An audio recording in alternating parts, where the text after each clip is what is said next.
Hello, I'm Anna Petersen, and I'm very happy to share with all of you what I've been using to promote some novelty and some different experiences for my students in my classes.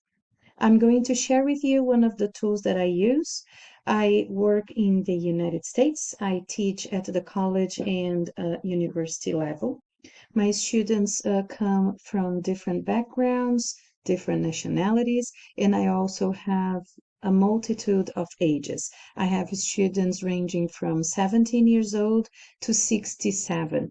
So variety is not only inside my classroom in terms of the students that I have, but I also try to bring variety to my lessons to keep them engaged and learning each day more. The main focus is usually communication, is having them talk, but we also teach at the academic level in the sense that some of these students will be pursuing a college degree here in the US. So this is how they prepare in terms of language skills. I'm going to share with you a website named Canva.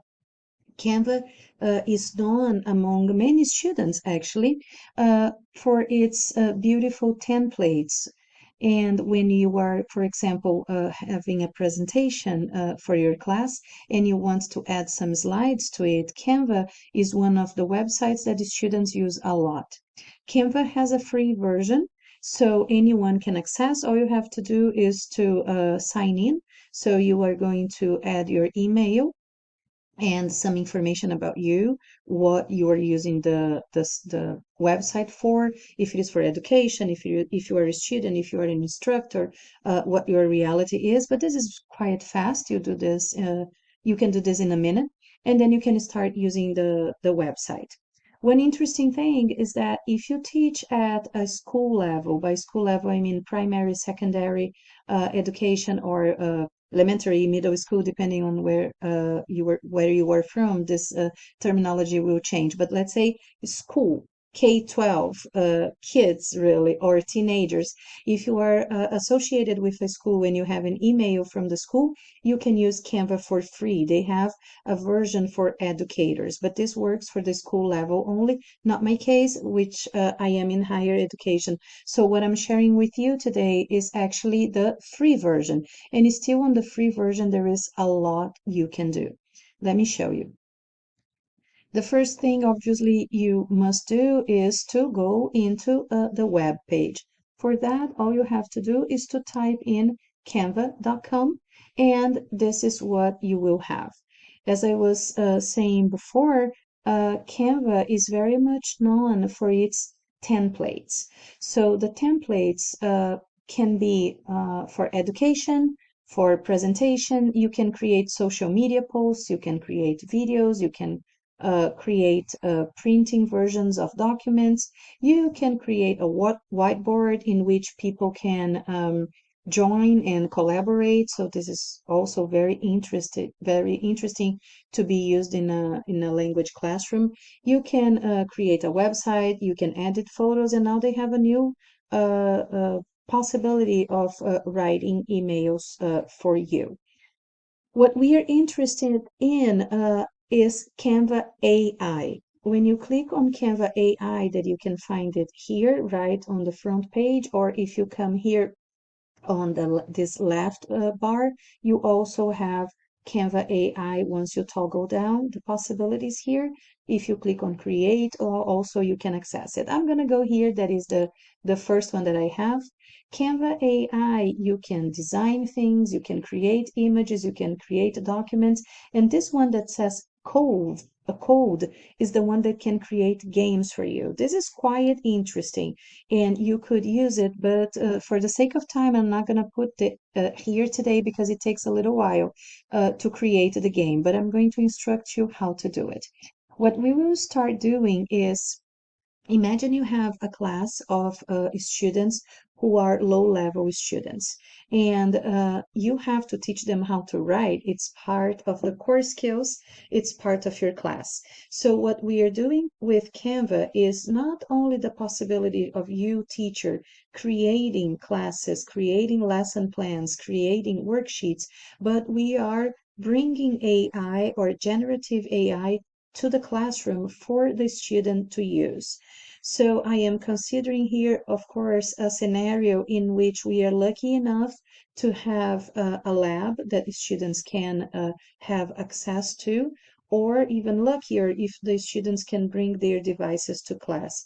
I am quite aware that this is not a reality for everyone, so if this is not a reality in your case, you can use at home or in your office hours to create some AI activities for your students. If you are on the lucky side to have devices and good internet access in your classrooms, this activity probably will help you a lot. I am again imagining that we are with students that are at a very beginning level, but still they are able to create things. And this is what I find very interesting about the generative AI. By the way, generative AI is the one that is creating things for you. So it is generating something, it is generating a product.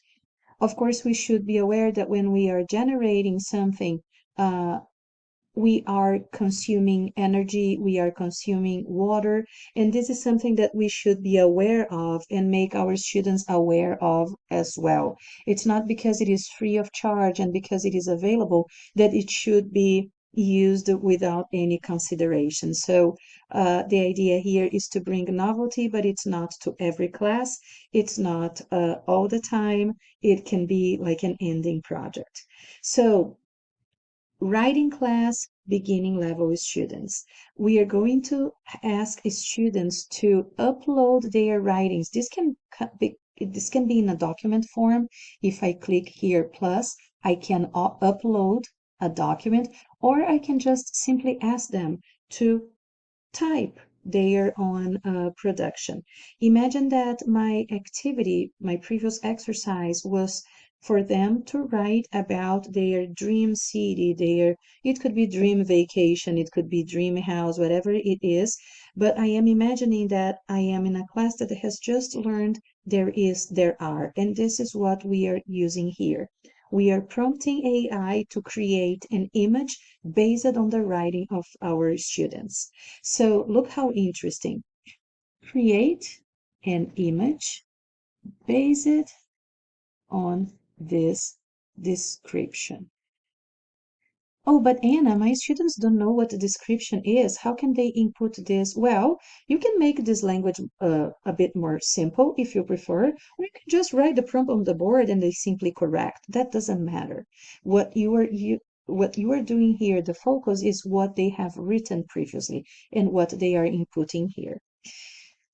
In my dream city, there are many restaurants.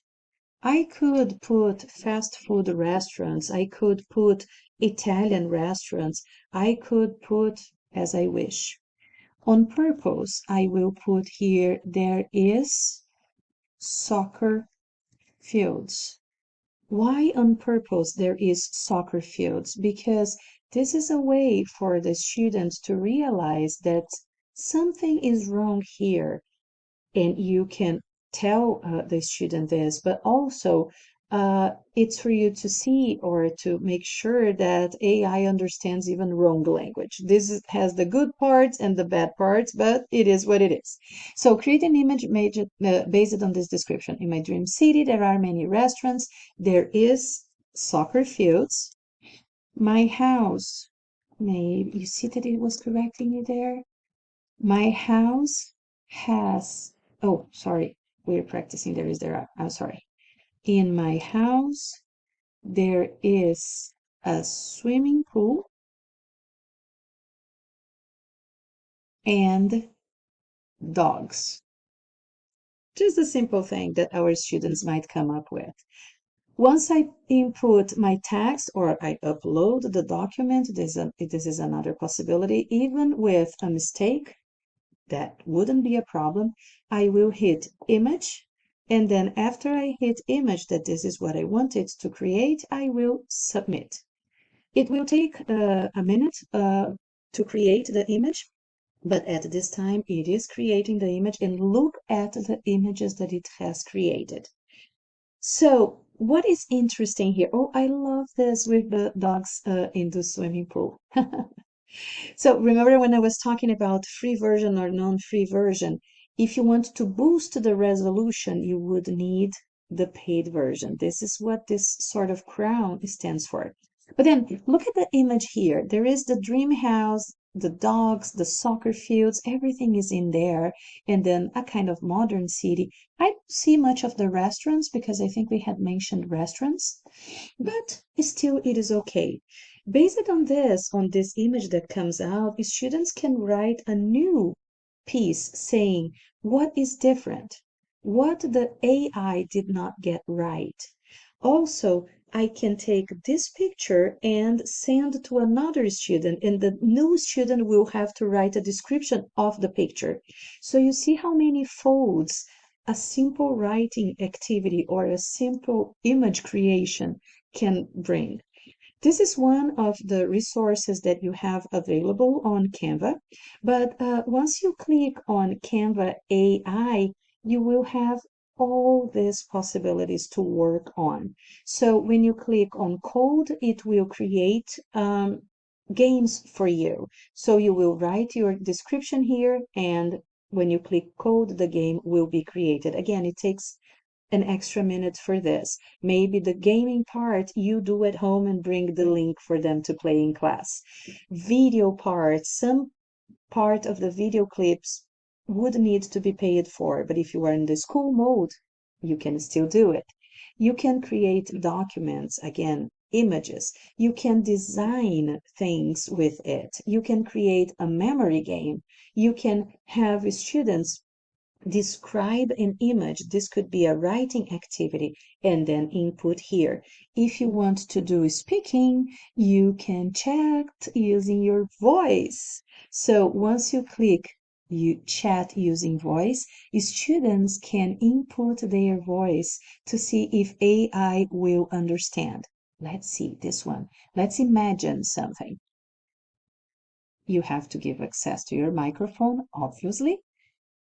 Create an image of a dog and a cat playing in a mountain.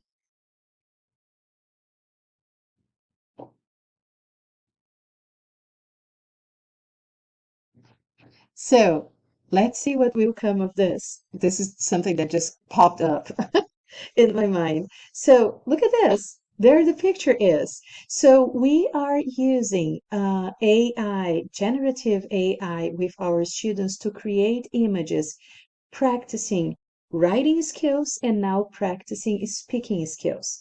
So the manifolds that you can have from this image creation is endless. You can create many, many opportunities. And do not forget, you have other possibilities here. You can design a new product. You can create new products. You can create games. All you have to do is give it a try. Just as anything that is novelty that you are bringing to your classroom, make sure that you really try it out, test at home beforehand so that you have no surprises. In here, the language provided is not so big, let's say, because I was creating images. So you don't have to be like fully worried about inappropriate language or inadequate language if you especially if you're working with young kids or teenagers. But again, always check what you're doing, be close to your students so you wouldn't have any sort of problems. I hope you enjoy the idea of using Canva and can explore it to enhance your learner's experience in your next class. Thank you.